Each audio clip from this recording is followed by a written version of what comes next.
I truly believe that my purpose in life is to feed people, sharing food and bringing comfort to people. That's what I do. We are such a part of special occasions in people's lives, from babies being born to grandmothers passing away. Entertaining and feeding people, it isn't just what I do, it's who I am. Most people think that my beginning in cooking for the public was the little house in Rosenberg, Texas, and that was 1986.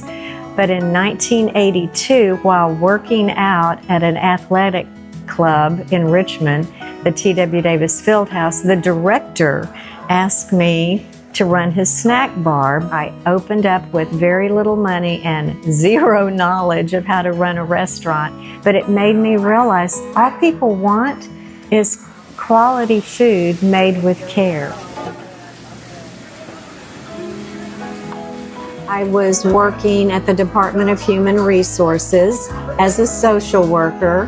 Max and I had been married about 7 years. We decided to start our family. So I was pregnant with soon-to-be Ashley McGee, and I just thought, oh, I'll take 6 weeks maternity leave, and then I'll go right back to work. Well, I have to credit that sweet little baby girl's face to the history of Sandy McGee'S, because I realized about 3 weeks into my 6 weeks maternity leave, I can't leave her for someone else to raise.